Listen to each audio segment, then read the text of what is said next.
everybody, it's Christine Ernst, the Fat Ass Cancer Bitch, coming to you from the Cozy Reading Cottage here in Sandwich, Massachusetts. It is June 22nd. Happy summer, happy solstice, happy strawberry moon. There is a flock of turkeys with a bunch of baby turkeys in my yard right now. Little gray fluff balls. And they coo like doves. Ha! I'm going to be at my garden weeding after this. And it rained last night, so the weeding will be so pleasurable because it all comes up with even the root. It's so green and lush out there. But today I need to tell you about my Christmas cactus. Because it's blooming. It's not fully blooming and it's out of sync, a summer solstice cactus maybe. And just one little bud so far. It's been mad at me for 2 years. It used to live in the corner of my desk in my old office at my old job and came home with me when I left. I parked it in the kitchen among the other houseplants in a good spot near the window, just enough sun, lots of plant friends, not crowded, faithfully fed and watered, but it's sulked.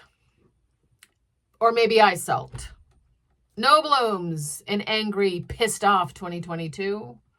No blooms in the bustling construction zone of 2023. I brought it to my new job on May 1st, the new adventure of 2024. Parked it near the window next to my desk with this little Calico and a bowl of clementines for company. I noticed yesterday that there's a single pink flower at the end of a stem on the right side reaching toward the window. Now I wondered, does it hear me humming as I unlock my office door? Does it note the dish of Hershey's Kisses on my desk? Come in, good colleagues. Does it note the stack of happy notes and lists? Does it hear me scribbling my ideas with my favorite green felt tip pen? Not to go all sappy and pardon the plant pun, but maybe it's letting me know that it's safe to bloom again.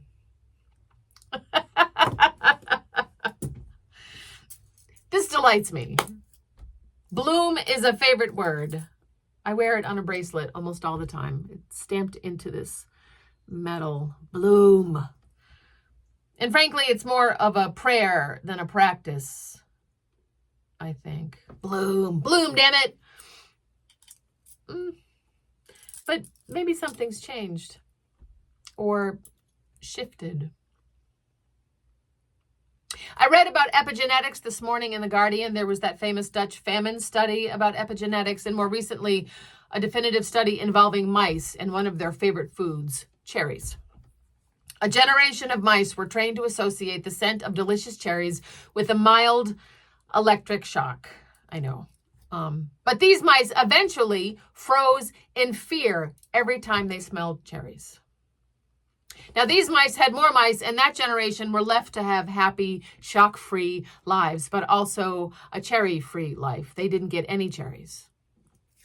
And these mice grew up and had baby mice. And the grandpups of the mice that were trained to fear the scent of cherries, when these grandmice were exposed to delicious cherries, they too froze in fear. I won't get into the science or the complexities of the study, but the DNA of those original mice changed. And this changed how some nerve cells got rerouted away from pleasure circuits in the brain and sent over to the amygdala, the lizard brain, which is only concerned with fear and survival. This has tremendous implications for the generational effects of trauma. Something that happened to my mother or my grandfather or great-great-great-grandmother could have an epigenetic effect on me. There are many human studies as well involving the descendants of famine and Holocaust survivors and PTSD-afflicted war zone-exposed combatants. But there's good news here too. The trauma could be undone.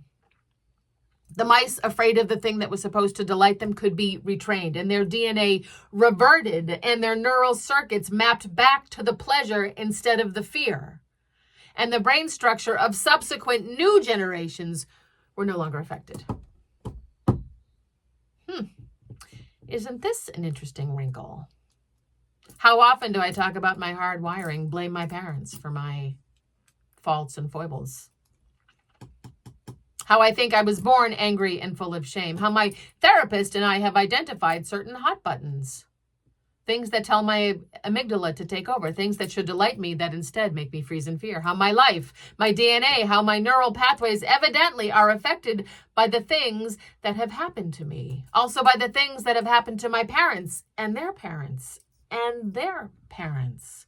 And the studies so far are only about how awful things affect our genes. Surely joy and compassion and love also have an impact. Which brings me back to bloom.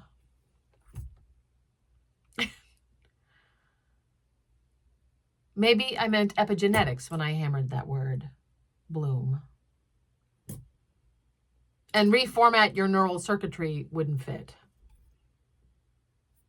This process of learning and unlearning, wiring and rewiring, the weird work of being human and trying to figure out how to get happy. More delight, less fear. You too can undo the hard wiring. There should be a related study. Reclamation of joy and despair-informed epigenetic legacies of middle-aged women and its effect on the flowering cycles of common houseplants.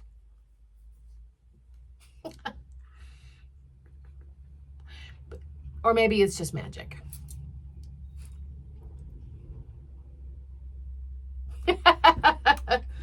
Oh, so there's your science lesson for Saturday morning. Go Google epigenetics and learn more about this burgeoning science.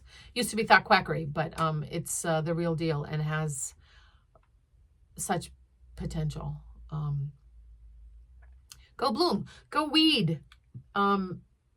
Go feed some mice some cherries.